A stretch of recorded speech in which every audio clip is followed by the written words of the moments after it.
If you're a heating and air conditioning technician, when are the times that you should absolutely positively walk away from a repair? And why does it matter? This is a fantastic question. I'm Scott Bell, coming to you live for HVAC Technicians Sales Secrets on a perfect day to talk about sales and business and a fantastic day to talk about you.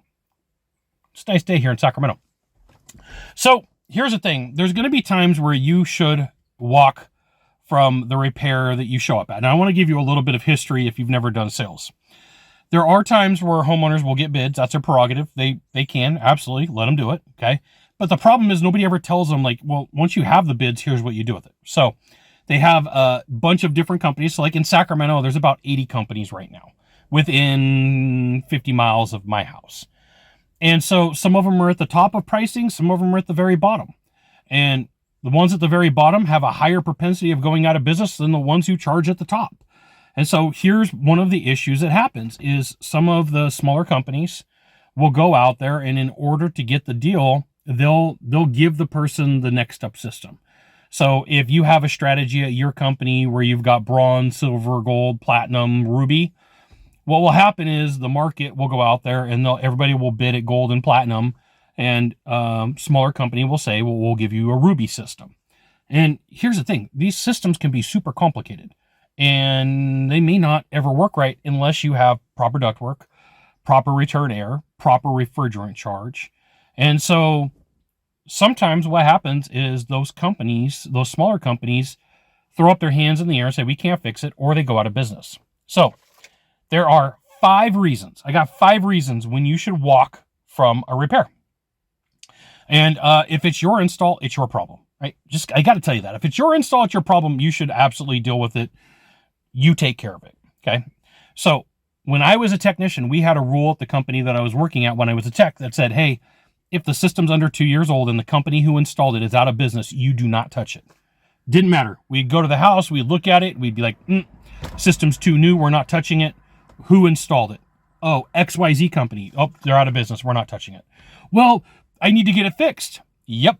You had us come out. We gave you a proposal. You chose not to go with us. You said it was too much money. That company didn't make enough money. They're out of business.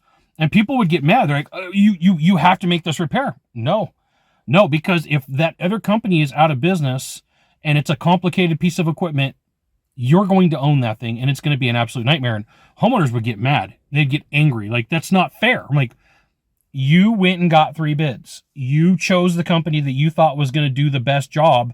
You didn't choose correctly. This one's on you, my friend. And so they would go back and forth, and then we'll sign waivers. And I will share with you, every time that somebody said, we'll sign a waiver, and I ended up working on it, and the company ended up working on it, and never worked out. Ever. Never, ever, ever, ever, ... ever. So that is a job you walk away from. The company's out of business. We're not touching it. Now, there were times where the manufacturer would get involved, and the manufacturer would come to the company and say, hey, we'll back you on this. We'll underwrite this. Whatever needs to get done to get it fixed right, we'll do. And our answer always was, we're replacing everything, right? We're starting brand new. We're starting fresh. And the manufacturer, most of the time, because of the relationship and the size of the company, would say, let's do it.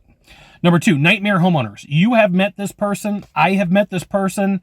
Absolute nightmare from the get-go. Right? You should not repair that piece of equipment. Like they have automatically excluded themselves from the gene pool of getting the repair done. Sorry, we are not going to do this. Based upon our interaction, I can't. It's not a good idea. We should not work together. Number 3, it's a nightmare fix, right? So like you got to look at the time value of money.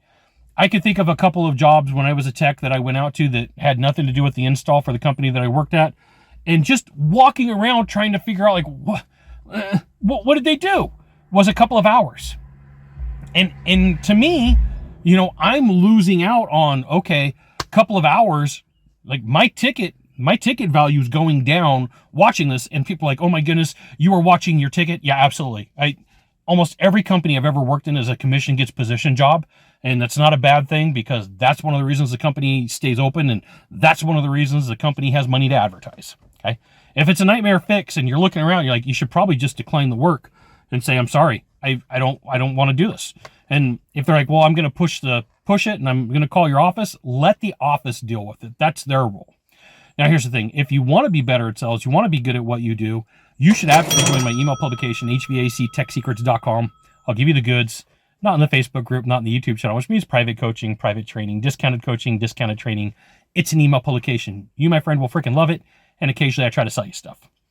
Number 4, health issues at the home. I have been to homes where you walk in and the pet fecal matter and urine is overwhelming and it's a health issue. Or, you know, it's one of those houses that you go to and the house is just freaking disgusting. And you're like, I can't do this. And then number 5 is if there's safety issues. So I can think of times where I ended up at properties and it was a 2-story house and they had a package unit on the roof and the package unit was next to the edge of the roof and there was nothing to hold on to. Like, no, like I am not doing that repair. I can think of times where it was like rainstorms and it's raining outside and it's lightning and thunder. And I'm like, it's a safety issue. I'm just not going to do it. Now, here's the thing.